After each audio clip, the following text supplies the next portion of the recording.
Assalamualaikum warahmatullahi wabarakatuh. Selamat berjumpa lagi dengan saya. Nah, kali ini kita akan belajar tentang konsep geografi. Nah, berikut ini adalah materi tentang konsep geografi. Selamat belajar.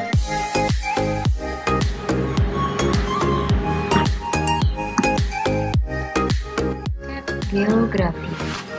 Konsep geografi adalah konsep-konsep yang penting dalam mempelajari geografi. Konsep geografi adalah pola abstrak yang berkaitan dengan gejala-gejala nyata tentang geografi. Ada apa saja di dalam konsep geografi? Ada 10 konsep geografi. Adalah konsep lokasi. Di mana tempat tinggal Anda? Nah, kalau kita bahas tentang tempat tinggal, konsep lokasi itu berkenaan dengan letak. Konsep ini mengacu pada kedudukan suatu objek di atas permukaan bumi. Ada dua macam lokasi, yaitu lokasi relatif dan lokasi absolut. Lokasi relatif adalah letak suatu objek di permukaan bumi dibandingkan dengan objek lainnya. Sedangkan lokasi absolut itu adalah letak suatu objek di permukaan bumi berdasarkan letak astronomisnya, yaitu berdasarkan lintang dan bujurnya. Berikutnya adalah konsep jarak. Nah, sekarang kalau ada tempat tinggal kalian, berapa lama sih waktu yang dibutuhkan untuk tiba di tempat tinggal kalian? Nah, konsep jarak ini berkaitan dengan ruang yang terdapat di antara dua objek. Untuk konsep jarak ada dua macam, sama seperti konsep lokasi sebelumnya. Ada jarak relatif dan jarak absolut. Kalau jarak relatif bisa dihitung berdasarkan biaya perjalanan, bisa juga rute yang ditempuh, bisa juga dalam satuan waktu, bisa juga dihitung berdasarkan biaya yang keluar. Kemudian untuk jarak absolut dihitung berdasarkan satuan panjang. Kalau di sini saya beri contoh adalah dalam satuan kilometer. Berikutnya adalah konsep keterjangkauan. Kira-kira menuju ke tempat tinggal kalian itu sulit nggak dijangkau? Nah, konsep keterjangkauan terkait dengan tingkat kemudahan untuk mencapai suatu objek. Contohnya, tempat tinggal saya itu sangat mudah untuk dijangkau karena semua kendaraan bisa mencapai lokasi tempat tinggal saya. Beda lagi dengan kondisinya daerah yang terkena bencana alam tsunami, ternyata aksesnya sudah putus sehingga tidak bisa dijangkau. Nah, dua fenomena ini menggambarkan dua kondisi tingkat keterjangkauan yang berbeda. Berikutnya yaitu konsep morfologi. Di tempat kalian morfologinya seperti apa ya? Nah, di sini ada contoh gambar gunung ya. Nah, morfologi itu terkait bentuk-bentuk permukaan bumi sebagai proses alam maupun oleh aktivitas manusia. Morfologi atau bentuk muka bumi bisa berupa gunungan, lembah, dataran tinggi, dataran rendah, dan lain-lain.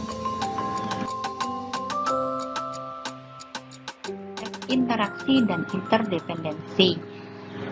Interaksi dan interdependensi itu berkenaan dengan keterkaitan antar wilayah, ketika ada hubungan keterkaitan satu wilayah dengan wilayah yang lain secara terus-menerus, maka akan menimbulkan yang namanya ketergantungan atau interdependensi. Sehingga konsep ini terkait dengan hubungan timbal balik dan saling ketergantungan antar wilayah. Contoh yang terjadi adalah hubungan antara wilayah kota dan wilayah desa. Nah, ketika terjadi hubungan timbal balik yang secara terus-menerus, maka akan terjadi ketergantungan antara wilayah kota dengan desa. Ini adalah konsep keterkaitan keruangan. Di sini berarti berkaitan dengan keterkaitan antar wilayah, antar space, antar ruang di permukaan bumi. Saya contohkan di sini ada wilayah sungai. Sungai itu ada bagian hulu dan bagian hilir. Ketika ada kerusakan di bagian hulu, ternyata bisa berkaitan dengan wilayah hilir sungai tersebut. Nah, konsep ini berarti berkaitan dengan tingkat hubungan antar wilayah di permukaan bumi. Ini adalah konsep pola. Konsep pola, nah di sini penampakan atau fenomena di permukaan bumi secara alamiah maupun buatan manusia bisa membentuk struktur keruangan tertentu. Nah, struktur ini berarti bisa membentuk pola-pola tertentu. Contohnya adalah hasil dari karya manusia, yaitu permukiman. Permukiman di permukaan bumi bisa membentuk pola lurus atau linear ya, memanjang dan juga mengelompok ataupun menyebar. Nah, pola di gambar ini adalah pola yang mengelompok dan memanjang. Di sini berkaitan dengan bentuk, struktur, dan persebaran fenomena di permukaan bumi. Kita lanjutkan. Berikutnya adalah konsep aglomerasi. Aglomerasi ada contohnya di sini adalah pemusatan. Aglomerasi itu adalah konsep berkaitan dengan pemusatan fenomena tertentu, biasanya terkait dengan kegiatan manusia. Contohnya di sini adalah pemusatan kegiatan di wilayah perkotaan. Ada CBD atau yang disebut pusat kota. Kemudian ada wilayah suburban, kemudian ada industri. Nah, ada pusat-pusat kegiatan tertentu di perkotaan ya, dari pusat kota, kemudian pusat yang dari permukiman. Ada juga pengelompokan di sini areal industri misalkan ya. Nah, itu contoh-contoh aglomerasi.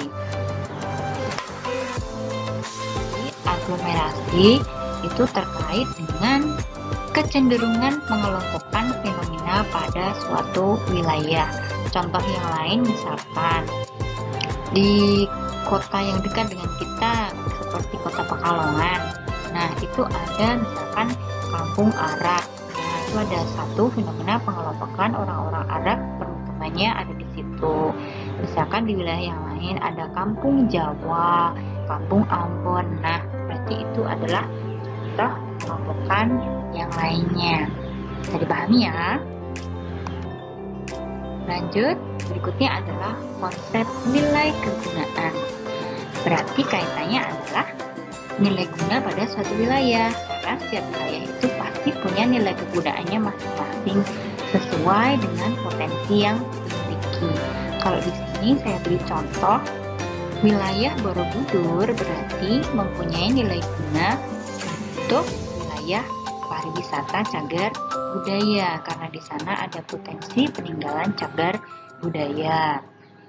Di wilayah kalian punya nilai kegunaan apa ya kira-kira? Kalian pasti tahu. Nilai kegunaan ini berkaitan dengan kelebihan suatu wilayah dan memiliki nilai kegunaan yang berbeda berdasarkan fungsinya. Konsep diferensiasi area. Different berarti perbedaan ya. Perbedaan setiap wilayah. Saya contohkan, penduduk di sekitar pantai berprofesi sebagai nelayan. Beda lagi ketika kita lihat penduduk di wilayah pegunungan.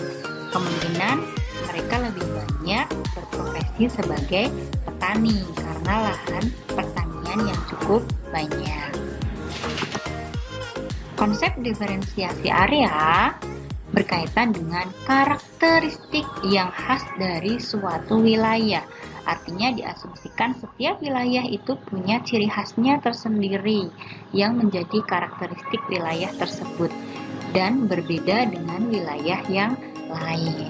Nah, itu tadi 10 konsep geografi yang bisa kalian pelajari dan saya harapkan kalian bisa memahami dan bisa mengerti semua konsep esensial geografi ya.